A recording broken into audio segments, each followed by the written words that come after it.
ನನ್ನ ಮಗಳ ಸಂಮಿತ ಅಂತೇಳಿ ಫೈನಲ್ ಬೇಕಮ್ಮ, ಅವಳಿಗೆ 4th ಸೆಮ್ಮಿಂದು ಇನ್ನೂ ಸಹ ರಿಸಲ್ಟ್ ಬಂದಿಲ್ಲ. ಬಂದರೂ ಸಹ ಸರಿಯಾಗಿ ಬಂದಿಲ್ಲ, ಯಾವುದೋ ಒಂದು ಮಾರ್ಕ್ಸು ತಪ್ಪಿದೆ. ಅದನ್ನು ಅಡ್ವಾನ್ಸ್ ಕಾಪಿ ಎಲ್ಲ ತರಿಸಾಗಿದೆ, ಅದೆಲ್ಲ ಮಾಡಿದರು. ಮತ್ತು ರಿಸಲ್ಟ್ ಬರ್ತದೆ ಅಂತ ಹೇಳಿ ರಿಸಲ್ಟ್ ಬಂದಿಲ್ಲ. ಈಗ ಏನು ಮಾಡೋದು ಅಂತ ಗೊತ್ತಿಲ್ಲ. ನಮ್ಗೆ ತುಂಬ 6 ತಿಂಗಳಿಂದ ಒದ್ದಾಡ್ತಿಲ್ಲ ಬರೀ ರಿಸಲ್ಟಿಗೋಸ್ಕರ. ಇನ್ನೂ ಫಲಿತಾಂಶ ಬಂದಿಲ್ಲ. ಆದರೆ ಓಡಾಟ ಮಾಡ್ತಿಲ್ಲ, ಅದು ಬಂದಿಲ್ಲ.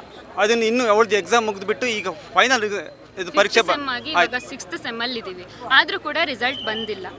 ಕೊಡ್ತೀವಿ ನಾನು ಕಾಂಟ್ಯಾಕ್ಟ್ ಮಾಡಿ ಕೇಳಿದ್ರು ಕೊಡ್ತೀವಿ ಇನ್ನೊಂದು ವಾರದಲ್ಲಿ ಕೊಡ್ತೀವಿ ಅಂತ ಹೇಳ್ತಿದ್ದಾರೆ. ಬಿಟ್ಟರೆ ಅದನ್ನೇ ಹೇಳ್ತಿದ್ದಾರೆ, ಆದರೆ ಬಂದಿಲ್ಲ. ಇದುವರೆಗೂ ರಿಸಲ್ಟ್ ಬಂದಿಲ್ಲ. ಮೊನ್ನೆ ಕೂಡ ನಾನು ಕಾಂಟ್ಯಾಕ್ಟ್ ಮಾಡಿ ಕೇಳಿದಾಗ ಸೆಕೆಂಡ್ ರೌಂಡ್ ವ್ಯಾಲ್ಯೂಯೇಷನ್ ಹೋಗಿದೆ ಅಂತ ಹೇಳ್ತಾ ಇದ್ದಾರೆ. ಇವಾಗ ಫಸ್ಟ್ ರೌಂಡನ್ನೇ 6 ತಿಂಗಳ ತನಕ ಹೇಳ್ತಿದ್ದಾರೆ.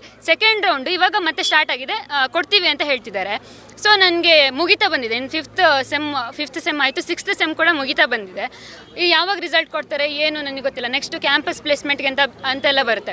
ಅವಾಗ ನಾವು ಇದೇ ರಿಸಲ್ಟ್ ಹಿಡ್ಕೊಂಡು 6 ಮಾರ್ಕ್ಸ್ ಬಂದಿದೆ, ಅವ್ರು ಯಾಕೆ 6 ಮಾರ್ಕ್ಸ್ ಬಂದಿದೆ ನಿಮಗೆ ಈ ಸಬ್ಜೆಕ್ಟ್ ಅಂತ ಕೇಳಿದ್ರೆ, ಇಲ್ಲ ಇದು ನನ್ನ ತಪ್ಪಲ್ಲ, ಮಿಸ್ಟೇಕ್ ಆಗಿರೋದು, ಸರಿ ಮಾಡ್ತಾರೆ ಅಂತ ಹೇಳಿದ್ರೆ ಅವರು ಒಪ್ಕೊತಾರೆ ನನ್ನ. ಅಥವಾ ಯೂನಿವರ್ಸಿಟಿ ಅವ್ರು ಏನಾದರೂ ಬಂದು ಇಲ್ಲ ನಾವು ಸರಿ ಮಾಡಿಕೊಡ್ತೀವಿ, ಇದು ನನ್ನ ಹತ್ರ ಹೇಳ್ದಂಗೆ ಇನ್ನೊಂದು ವಾರದಲ್ಲಿ ಸರಿ ಮಾಡಿಕೊಡ್ತೀವಿ ಅಂತ ಏನಾದ್ರು ಹೇಳ್ತಾರೆ. ಇಲ್ಲ ಸರ್, ಖಂಡಿತವಾಗ್ಲೂ ಹೇಳೋದಿಲ್ಲ. ಸೊ ನನಗೆ ಏನು ಪ್ರೊಸೀಜರ್ ಇದೆ ಏನು ಅಂತ ಗೊತ್ತಿಲ್ಲ. ನಾನು ವೆಯ್ಟ್ ಮಾಡುವಷ್ಟು ಮಾಡಿದ್ದೀನಿ. ನನಗೆ ಇದು ಸಾಲ್ವ್ ಆಗಬೇಕು, ನನಗೆ ಸಾಲ್ವ್ ಮಾಡಿ ಕೊಡಬೇಕು ಸರ್, ಅಷ್ಟೇ. ಅದಕ್ಕೆ ಫೀಸ್ ಪೇಮೆಂಟ್ ಮಾಡಿದ್ದೀವಿ, ಎಲ್ಲ ಪೇಮೆಂಟ್ ಮಾಡಿ. ಇವಳು ಸರಿಯಾಗಿ ಓದನೆ ಈ ಸರಿ ಏನಾಗಿದೆ, ಫುಲ್ ಅವಳು ತಿರುಗಾಟನೇ 6 ತಿಂಗಳ ಹತ್ರ ಆಗಿದೆ. ಯಾಕಂದರೆ ಶಾಲೆ ಕ್ಲಾಸ್ ಬಿಟ್ಬಿಟ್ಟು ಅಲ್ಲಿ ಓಡಾಟ ಆ ಕಡೆ ಈ ಕಡೆ ಅಂತೇಳಿ ಯೂನಿವರ್ಸಿಟಿ ಹೋಗೋದು, ಅಲ್ಲಿ ಬರೋರು ಮತ್ತು ನಾಳೆ ಬನ್ನಿ ಅಂತ ಹೇಳೋದು, ಇದೇ ಥರ ಮಾಡ್ತಿದ್ದಾರೆ.